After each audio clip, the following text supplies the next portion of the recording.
An average American throws away $3,300 every year, even without realizing it. Yes, you heard that right. $3,300 of money due to impulse purchases on things that they never needed, never wanted, and rarely even keep. Today, I'm going to introduce you to 3 simple questions that can keep that money in your pocket while you're actually living a life that's more richer and more fulfilling. Hello, everyone. I'm Vivian. And if you've ever felt guilty about wanting the nicer things in life or thought that being smart with money means living like a monk, this video is about to change how you think. Together, let us debunk the biggest myth about frugality and see how we can spend intentionally without feeling deprived. According to recent research, consumers worldwide are making at least 10 impulsive purchases every month, with the average spending of about $281 on unplanned purchases every month. That's $3,300 per year on impulse purchases alone. While half the shoppers globally admit to spending $100 or more on a simple impulse buy, almost 20% of the consumers worldwide spent about $1,000 on something that they hadn't even planned to purchase. Now here's where it gets really interesting. Studies show that 50% of the people actually regret their impulse purchases. What's more, 64% of the people who buy things they see on social media later regret these purchases. Now, just to put things in perspective, an average holiday costs you less than the amount that you threw away in a year because of your impulse buying habits. Which means, literally, we are trading potential memories and life-changing experiences for clutter that we don't even want. Now, let me make one thing clear, my friends. Frugality isn't about depriving yourself. It's about redirecting your money towards things that actually bring you joy and enrich your life. So without further ado, let's get right into the first question. When you're next faced with the prospect of an impulse buy, apply the 24-hour rule. There is psychology behind impulse, and advertising and marketing are designed to exploit that. The 24-hour rule is based on, you guessed it, solid psychological research. When we see something that we want, our brains release dopamine. It's the same chemical that's involved in addiction. This creates what's called impulse urgency, that feeling that we need to buy something right now or we'll lose out on it forever. But the fact is, this feeling is almost always artificial. Retailers around the world spend billions of dollars to create this urgency. They are literally manipulating your brain's reward system.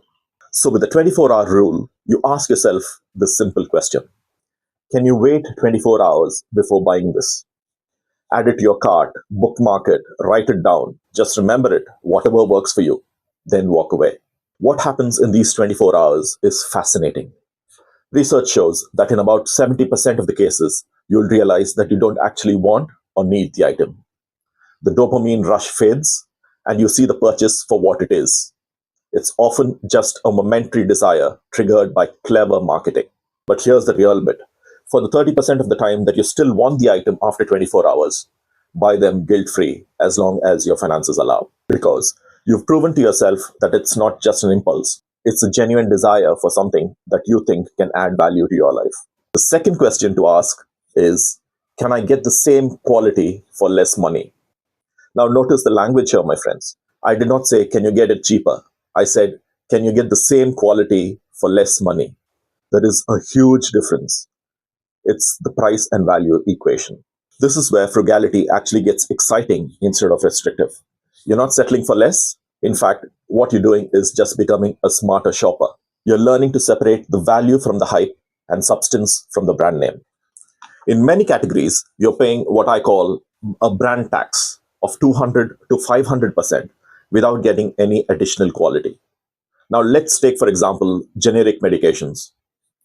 Generic drugs are required by law to be chemically identical to brand names in virtually every major market worldwide. So let's understand this. The FDA in the United States, the EMA in Europe, and all the equivalent regulatory bodies globally require generic medications to contain the same active ingredient in the same strength and meet the same rigorous quality standards as their brand name counterparts. Often, the only differences are the inactive ingredients, the marketing budget, and obviously the little logo on top of the package. Yet, consumers regularly pay 100% or even more for the brand name medications when generics are available. and can do exactly the same job as the brand name wants. Now, the same principle applies to everything from cleaning supplies to basic electronics. But bear in mind, sometimes I do understand, I do agree that we do get what we pay for in some cases. And I'm not asking you to go looking for the least expensive alternative. Instead, learn to distinguish between paying for quality and paying for the brand name. Now, here's how we can implement this in real life. Before making any purchase above a predetermined threshold that is set by you, let's say $100, $50, or even $10, do a quality audit. Spend 10 minutes researching alternatives. Look at consumer report ratings, not just Amazon reviews. Check if there is a generic or a store brand version. Research if the brand name is actually manufactured in the same facility as the generic version.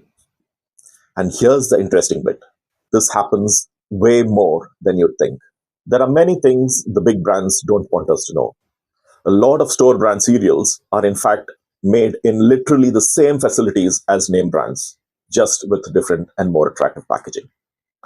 According to industry research on private label manufacturing, also called contract manufacturing, the exact same production line makes both the premium brands as well as the store brand versions. Take from clothing to cosmetics to basic electronics, the same thing happens everywhere. We are talking about identical formulations, near identical designs, similar quality control processes, and same ingredients. But one gets a fancy label and costs about 3 to 5 times more. The difference is only in the marketing budgets and that little logo in front. And that's it. Now, let me give you an example. Now, this example is something that most of us can identify with. I needed a new phone case, right?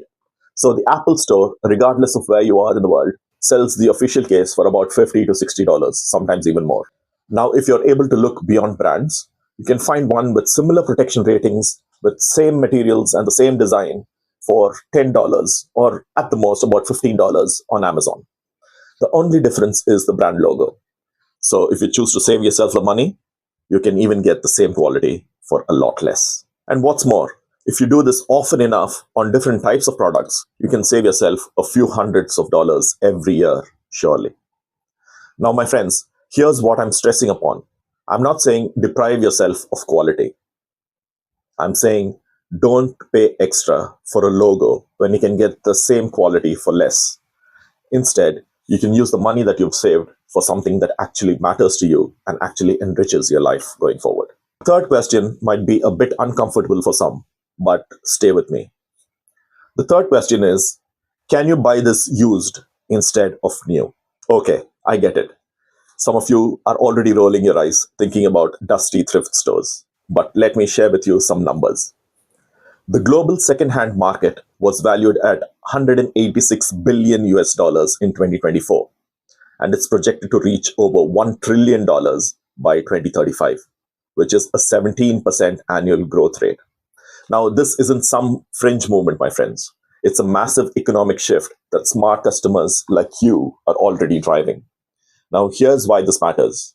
Most items lose 20 to 60% of their value the moment you buy them new. You name it. Cars, electronics, furniture, clothing, they all depreciate rapidly. And when you buy used, somebody else has already absorbed the depreciation hit. You're getting the same functionality, the same quality, and even the logo, if you're into brands, that is, for just a fraction of the price. The game has completely changed, my friends, with all these digital platforms, from everything from clothing to accessories and jewelry to even automobiles and electronics. Secondhand sales are not just from your neighborhood yard sales anymore. These are properly curated, authenticated, high-quality items which come with return policies and buyer protection. And some categories are absolute gold mines, in my opinion, for used purchases. Now, cars and electronics that are just 1 or 2 years old, you get 80% of the performance for a fraction of the price. My favorite, however, is furniture. Solid wooden furniture from the 70s and 80s, often made of much superior materials, of much superior quality than today's flat packs, are discarded and thrown away, or even sold for very less because they're not trending anymore. Think about books. Why do you want to pay $10 to $25 for a brand new hardcover when you can get it for $5 used? The same is the case with designer clothing or accessories.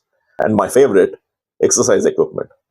The expensive home gym that you've bought becomes no more than a clothes hanger after a few months. Now, here's what makes it even more powerful. You're also making a positive environmental impact. The fashion industry alone is responsible for 10% of the global carbon emissions. And when you're buying used, you're extending not just the life cycle of the products that already exist, but you're also stopping the artificial demand for new production. You're being financially smart and environmentally conscious at the same time. This is what I call as a win-win-win situation. But all said and done, we still need to address the elephant in the room. I know some of you are completely uncomfortable with this idea, and you're thinking, oh, I like new things. I like being the first to own something. And that's absolutely fine, my friends. Remember again that frugality isn't about deprivation. It's about intentional spending. If having something new brings you genuine joy and you can afford it without compromising your financial goals, then absolutely go for it. The key is making the choice consciously and not impulsively. And I also know that some of you are thinking that this sounds like too much work. Fair enough. But consider this. If these three questions help you avoid even half of these impulsive purchases, you would save over $1,600 every year. That's like earning $1,600 for maybe 30 minutes of browsing on your mobile phone, which I suspect you would have done anyway. There's a huge reward to that investment. So, my friends, I'd like to encourage you into a mindset shift.